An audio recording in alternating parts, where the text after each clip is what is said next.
when you talk about pairing food and wine, we talk about cuisine.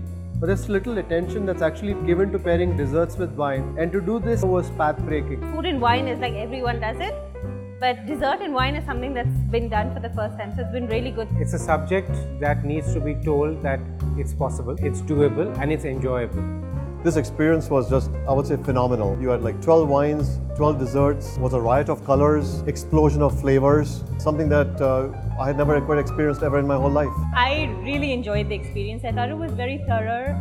There was a lot of time taken through each kind of wine and every kind of dessert. This is our first experience, and I definitely feel that it's an opportunity and a space where you could pair very good wines as well as desserts. Being in the industry for such a long time, this is something which I've done for the first time. It was an amazing experience. The beauty about the brulee is the crust. You need to get a nice sound. I like it when it's like caramelized, like just so. Yes. Not, This is absolutely phenomenal. The kilos incredibly. Incredible. Just incredible. That's right. And the Riesling will definitely go with the brulee.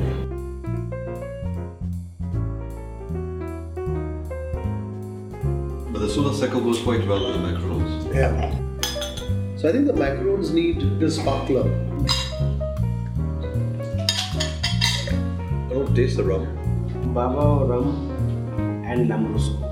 That's a perfect combination. That's a winner combination. Right? This is good. The next course what we are having is raspberry frangipane. I think just enjoying it is the different texturability of the desserts that you're bringing in. What we have is the Tato citron. The citron what we use here is lime, not lemon, because that's easily available in India. Super. Very fresh.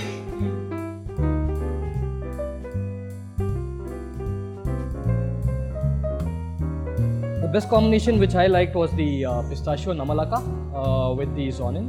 I like the Zonin Nasti and the tart tata. It was a very good combination with the tartness of the apple. I did like chocolate insane with Lambrusco, Asti that we tasted along with pistachio, Namlaka.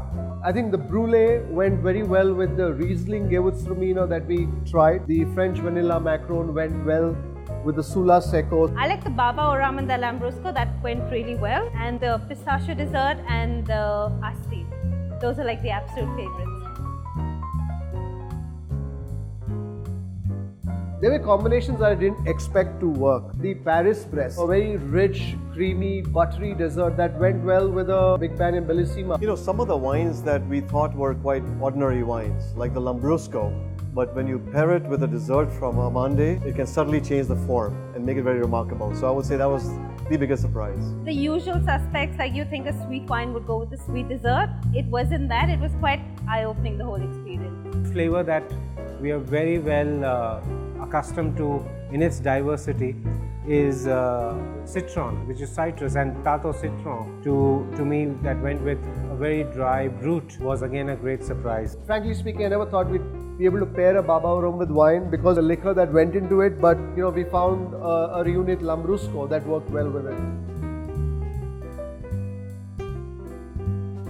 So a few things. If you're trying to pair desserts with wine, the first thing is, be very open-minded, and then try to find out what you really like.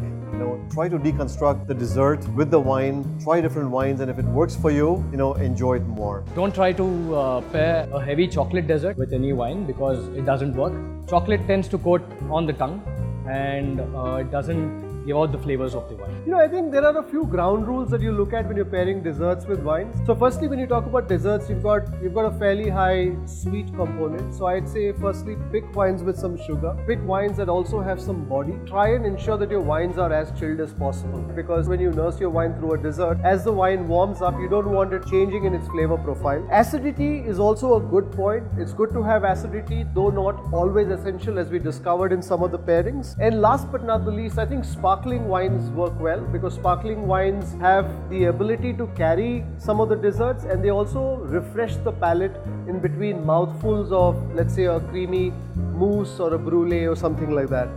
Don't have any preconceived notions where you think that okay, this wine is going to go with something in particular. Just taste it, give your own opinion to it, and enjoy it for what it is.